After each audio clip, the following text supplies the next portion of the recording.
Good evening, everyone. I'm 𝗷𝗶𝗱𝗵, your health transformation coach. Welcome to session 9 in the Heal series. And today is our season finale, and we have 𝗬𝗂𝗶 with us, the former 1999 Miss World, and now an evolving mother and a health and environmental activist and someone who's working towards the empowerment of women, herself, her family, and everyone's lives that she touches. So, welcome, Yukta. Thank you for joining us.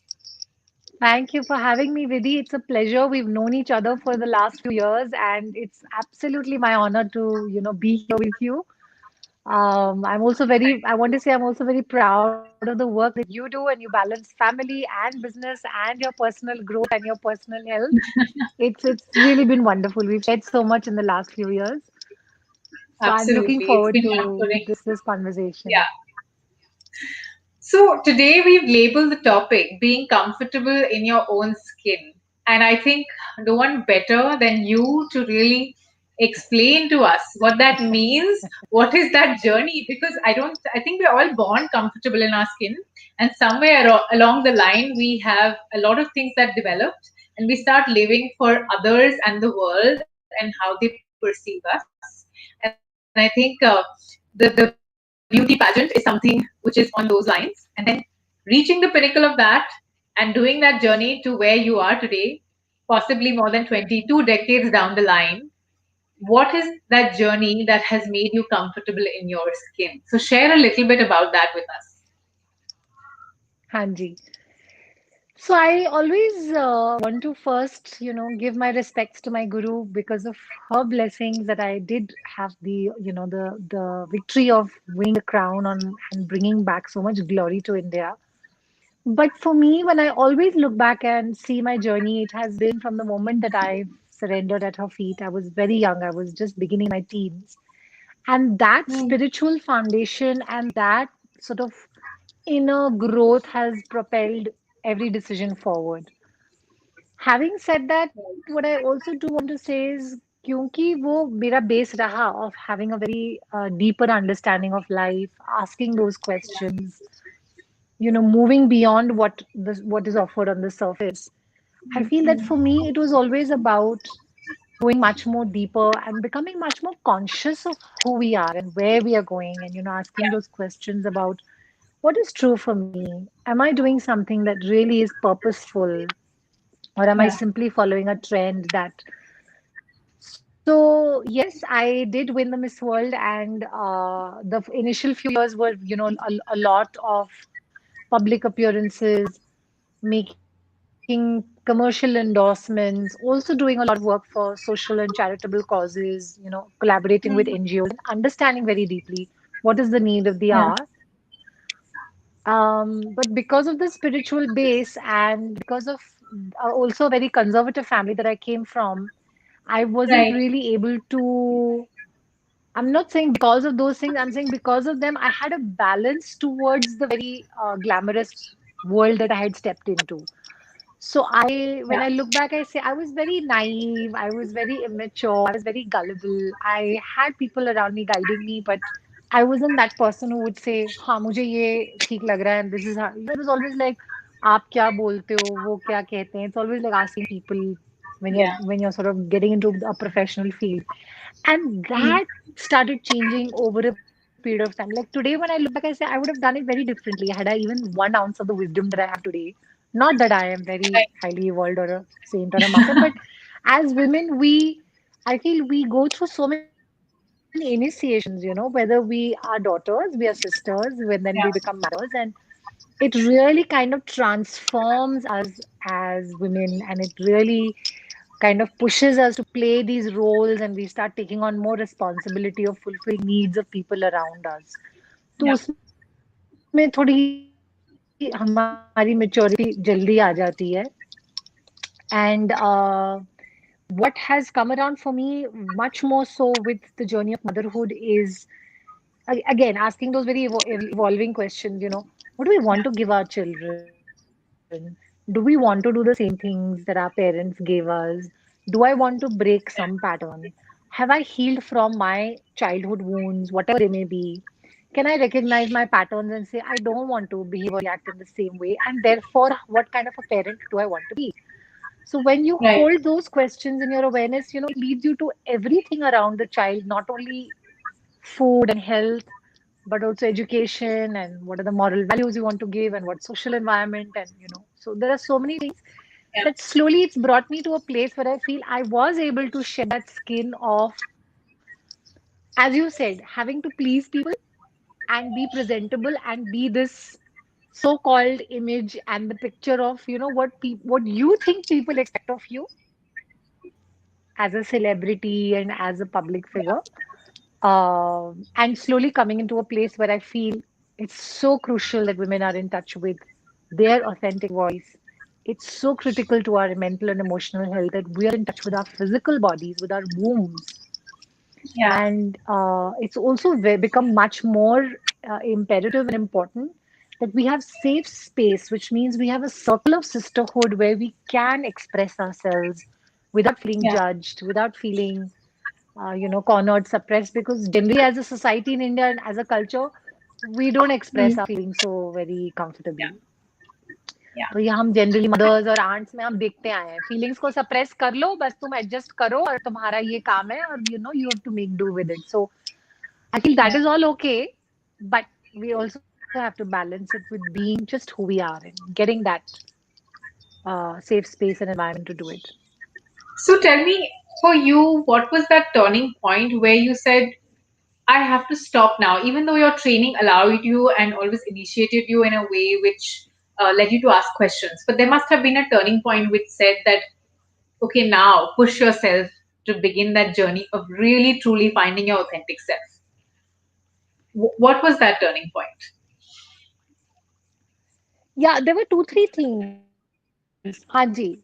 One was that having had that very strong spiritual background, to me, the whole world of glamour and media after a point, it started seeming very artificial. Hmm. So I kept thinking to myself, यार हर इंसान भाग रहा है पैसे और नाम के पीछे, और वो काफी कुछ हासिल होने के बाद भी if there is no satisfaction and if there is no feeling of happiness, then what kind of a treadmill are we on? We're literally on that running behind something, and then 10 years later you're still in the same place. Hmm. And so that kind of led me to believe that there has to be more, and there is a way to bring music and yoga practice and spending more time with nature and meditation and all of those spiritual engagements that we sort of imbibe and Hmm. embody and want to move ahead with. Yeah. And then as I was sort of going forward in the journey of motherhood, like for me, the question came ki if this education that we've had has not given us the life skills that we need in order to navigate through the challenges of life, then what kind of an education must we give to our children? Right. And then that kind of propelled me to research deeper. Hmm. I was at the time learning Reiki from someone, and my Reiki Yeah. master, she mentioned, look at alternative methods of schooling. They're very natural, they're very organic. Hmm. That's the kind of environment children need nowadays. They're very, sort of, she spoke on a very spiritual aspect and said, the souls who are incarnating now, the souls who are taking birth now, need this kind of very nature-based education and, more of arts and music and culture and dance Hmm. and sort of more mothering and nurturing kind of an environment. And Hmm. that very deeply resonated with me on the level that we have to become more sensitive to what the needs of a soul are, क्योंकि वो हर soul की journey है. Yeah. And if we sort of start thinking कि नहीं, they have to be a doctor and they have to be an engineer and they have to do so many the same box which we've wanted to break out of. Yeah. So then I went on to do a teacher training in the world of method of education. Then I came back, wanted to learn Ayurveda and then I went on to learn Bakla remedies and sound healing, students of life, and padte raho aur seekhte raho. There's never a point where you can say it's all done. Bilkul. Yeah. So then I've studied very actively about the ecology and the environment, and तो वो चलता ही रहता है, that's part of your growth process, and that's how it's kind of connected me back with those very causes that I used to stand for as, after Miss World and after Miss India. And now I kind of understand them very deeply on a ground level with the reality of what's going on, and I feel that's where I stand, and that's where I kind of use my voice to speak the truth. I think both of us, I mean, we've met as students for health during our health education, and we were both students and learning, and we connected on that Yes. note. And I want to diversify a little bit in our concept of skin and being comfortable in it, because physically we are both women. Having said that, all of us have a feminine and a masculine side. And within our skin exists that balance of masculine and feminine. And many times we copy, like you said, gender roles that we've seen our parents, aunts, people around us say that, okay, this is how a woman behaves, so let's behave like this. But in your life, Yes. possibly due to your parenting role, you've many times had to, by default, have the masculine and feminine both, balance those roles. So, how have you managed to incorporate those things and become comfortable with that?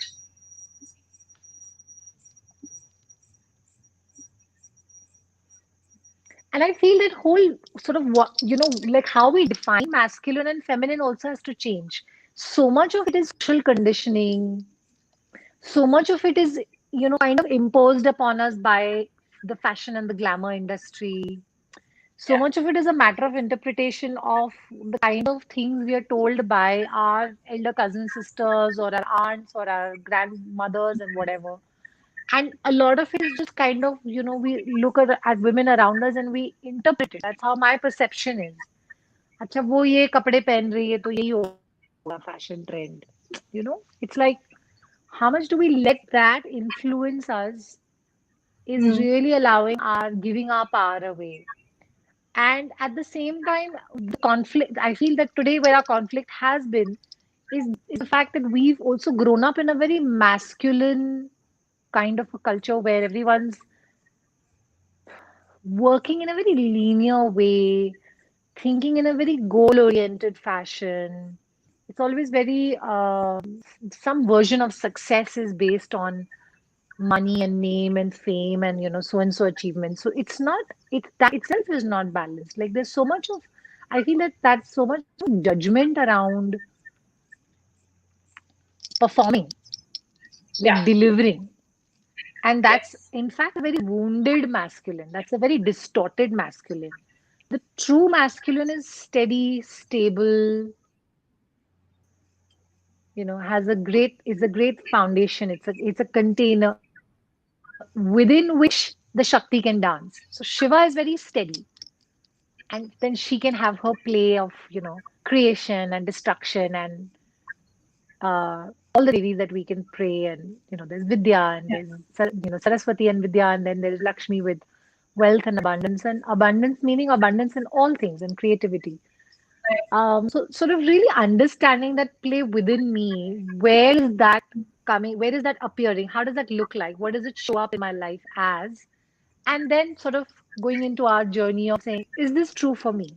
Where is it coming from? And do I Yeah. want to change it? Do I want to release it? Is this something that I want to continue? Is it serving my highest purpose? So, of course, these are questions for personal and inner contemplation. But yeah, as far as society is concerned, I think there's a huge, huge need for unlearning and re-education, especially at a young age. So important. And I think in culture we have this concept of the Ardhanarishwar, which is Shiva, having the masculine and the feminine balanced within him. And we've always seen him popularly as the masculine figure, but he himself embodies both.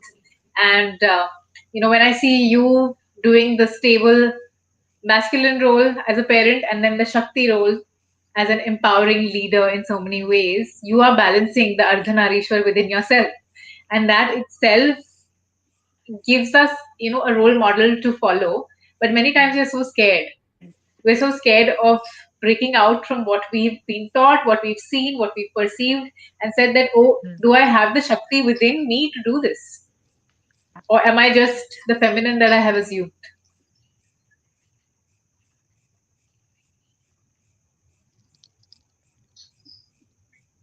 Self-doubt aa jata hai na. And I feel, again, not wanting to place the blame, because when we do place the blame, then we're giving our power away. But Yeah. also wanting to reiterate that society has conditioned each and every one of us to such a deep degree कि उसमें Mm. से we have to really kind of pull ourselves and extract ourselves, and as women more so, because of the nature of the system, because of the society, because of the nature of the systems which are so stressful, everything is so fast paced, we Yeah. completely become disalienated in a way. Women are cyclical. We cycle in a day. We have, a graph of energy that goes up and then it spirals down. And there are times of the hours of the day where we can perform better and when we can't, when we want to do well. We are not built to perform like men 365 days a year in the same linear fashion. We perform in a cyclical way.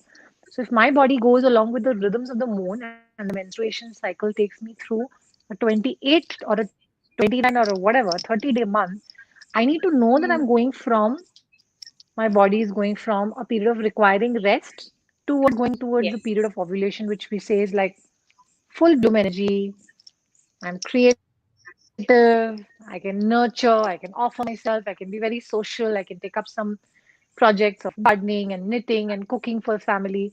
But then there are days Yeah. that I need to be left alone and I just want to be within my own. So just sort of, I think for us to accept that and for us to begin those changes within our daily living will Yeah. be the movement towards integrating into a evolved feminine, and therefore we are holding the masculine space for ourselves. It's okay if I felt a little vulnerable today, or if I it's okay if I felt emotional today, and no need to judge myself or feel that I'm less of a mother if I've sort of not been able to nurture my child in the way that I could do in the next 14 days. So it's kind of that self acceptance and self love has to grow much more deeper. And I feel that's where the balance is between holding the space for myself as Shiva within myself and being the feminine who can go crazy in 1 minute and be loving the next minute and then have a meltdown the very next minute, and it's all okay. It's perfectly fine. Yeah, we kind of like you said when you say that we follow the moon cycle and the tidal waves, and the moon is changing its appearance every single day, and sometimes it's just not there, and then one day it's fully there, being radiant and beautiful. And this undulation is something I think we as women Yeah. ourselves sometimes are not able to acknowledge, that it's okay that we go through the Yeah. cycle again and again. And what advice would you give to a person, many of us who are in families where we've taken on roles of nurturing the children, of being a certain way with our partners, of being a certain way with elders in the family? How do we start taking a step towards this process of understanding the self and saying that it's okay that today I'm completely off and I need to be isolated, and today I'm completely there and I can give myself to everyone? Because we have set expectations of others also that we're going to be linear, which is when we start suppressing. The days we're not okay, we start putting on a face, and the days we're all there. So how do we start recognizing this and changing our expectations from ourselves first and then for others?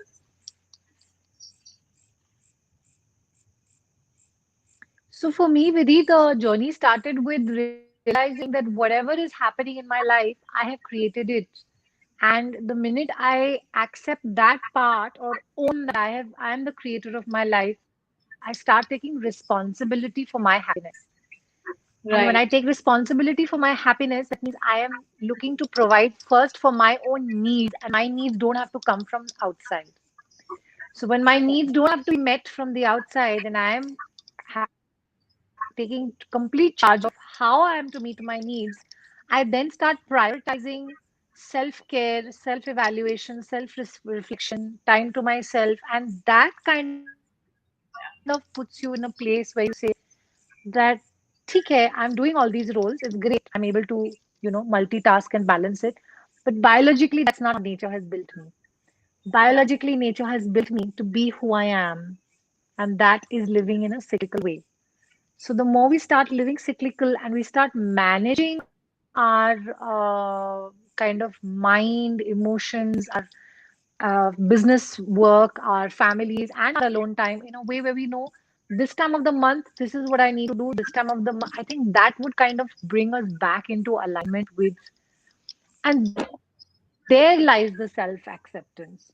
So, as you said, we've put in so many expectations towards others also expecting that linear out of us. वो फिर धीरे धीरे change होने लगेगा, है ना? So that's it completely lies with the women. And when we get to that point of being so okay and in being so accepting of ourselves in a very loving and compassionate way, I Yeah. think therein lies the, the real transformation of society, because then that is the educational environment we give to babies while they're still in the wombs. Right. And then we bring that forth when they're born, and then that's how we sort of raise our children as well. So we Yeah. kind of then empower them with saying, express your feelings, tell me what you're going through, instead of trying to fix the situation for them. We say, Mm. I'm here to listen to you, my darling child. I want to know what you're feeling. And then that kind of gives them a feeling of the safe space that it's okay for me to express myself and I'm accepted by my parent just as I am. I don't have to perform to be this good child, and there's no judgment around that. And I think when you enable yourself to feel, you empower yourself and you empower that next generation. I think the biggest takeaway from becoming or encouraging all of us to become comfortable in our own skin is that we empower the next generation because we Hmm. allow them to feel the way they do. And I see this with my children and so many others that the natural nature of every child is so different based on their womb experience, based on what is manifested in the first few years, how we have dealt with them, with our own idiosyncrasies, with our own limitations. And you might have one child who has this need for drama. You have one child who has this need to, be slightly confrontational and have fist fights and just do back and forth. And some like to sulk in one corner. Some like to be gregarious. And sometimes it's their natural nature. That's how they banter. And we tend to judge it as parents, as outsiders, that, oh, this child is violent, this child is sulking, this child is doing this, and they all need to conform and become obedient and respectful. And I feel this is again not acknowledging and enabling them to discover their natural nature, and in the whole effect, disempowering them. What do you feel is the best way to allow and enable a child in addition to your own enabling?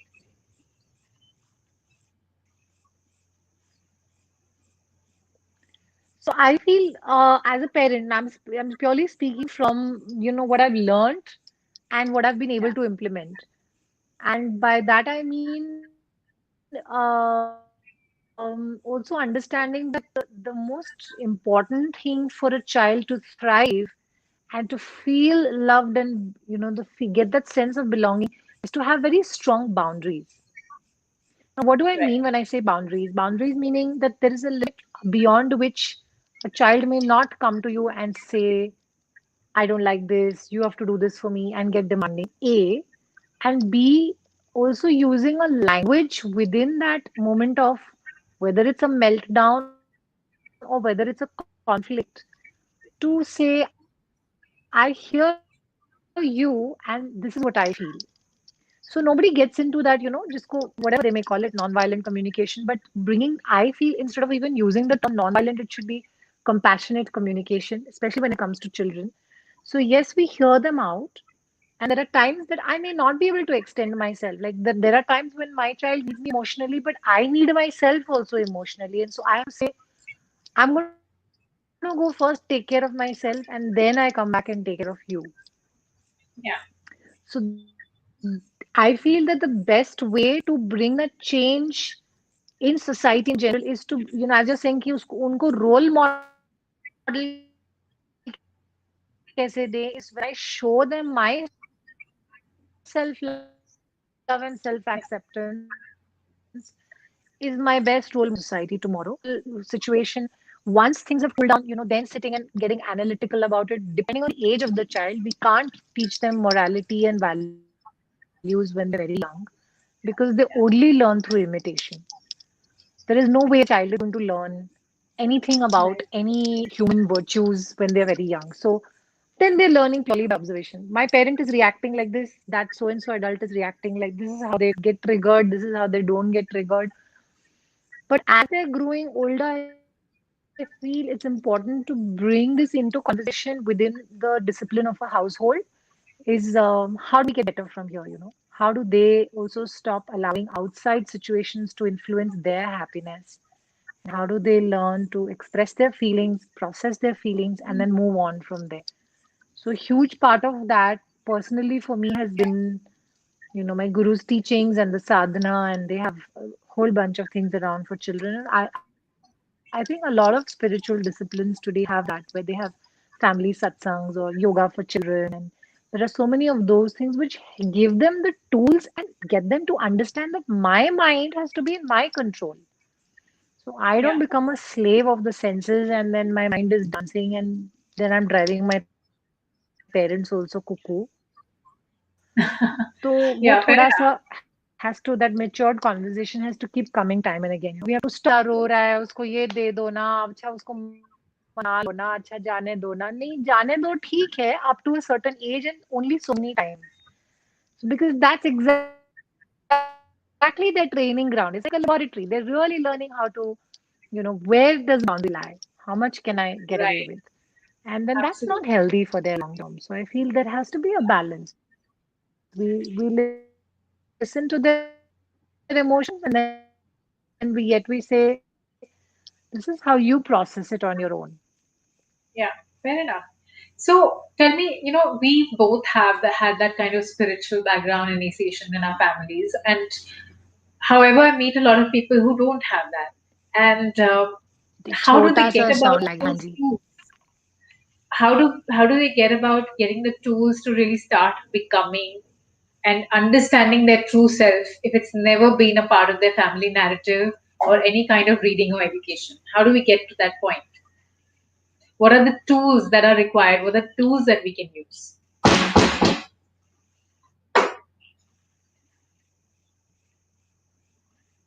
Personal experience, I feel that the best thing to do, as we've been saying and as we've been sharing in the last 15, 20 minutes, is this whole role modeling.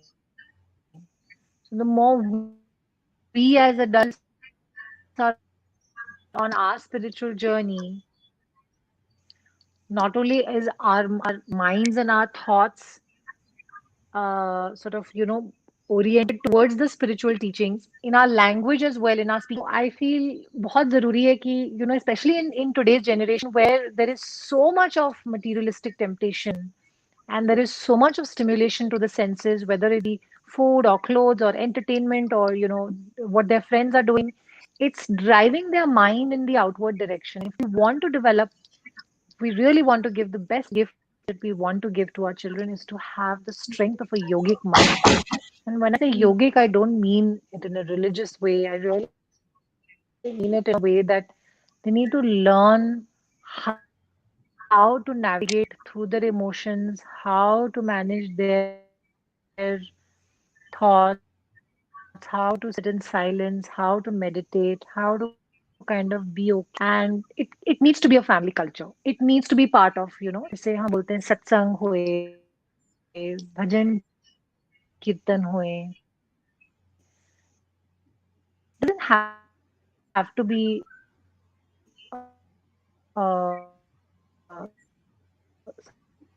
something that people don't resonate with. People can find other ways. It can be music and art as well. That's equally healing and that's equally bonding for a family.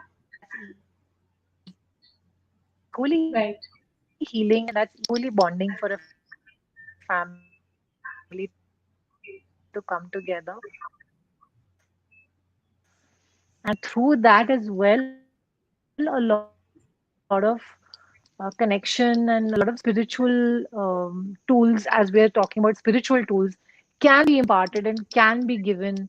There's so much that can happen through storytelling. Even if we just looked at the education and studying the teachings of masters, having some kind of a yoga practice or having some kind of a spiritual practice at home, And that can be something that can be as small as even focusing on your breath, the family rhythm. So having that as an activity or an as a practice that we all do together is absolutely brilliant. I feel that. Absolutely. And today I want to say this to everyone out there who are thinking, how do we get in this ahead in this journey? How do we enable this process of becoming comfortable in our own skin, which truly means to be empowered within? And it is stemming from a spiritual beginning, but there's a lot of, I think, role modeling, a lot of discipline involved in some way, a lot of exploration and creativity of the arts, music, and even simple mindfulness practices starting from breath work and going to much deeper kinds of meditation. I think all of that comes in play, and every woman watching this, every man watching this, every family watching this can expand on that and perceive that in whatever way they see palatable, and whatever technique that comes naturally to them from their family histories, from their genetics, from what they have seen. So I think that would be the tool that people would begin with. Um, I was very enlightened talking to you today. It always is enlightening, and this was an amazing way to end my series. So thank Me you for too. being here, Yukta. Thank you for becoming so comfortable in your skin and inspiring us to do so. And it's always a pleasure interacting with you. So I want to say a very goodbye to all my viewers for this series. I will start the next one in a few months from now, which will be on a different note. Thank Thank you for you. wonderful viewers, and thank you for being Thank, here, Yukta. Thank you, and good night to everyone. thank you. Thank you again. My pleasure.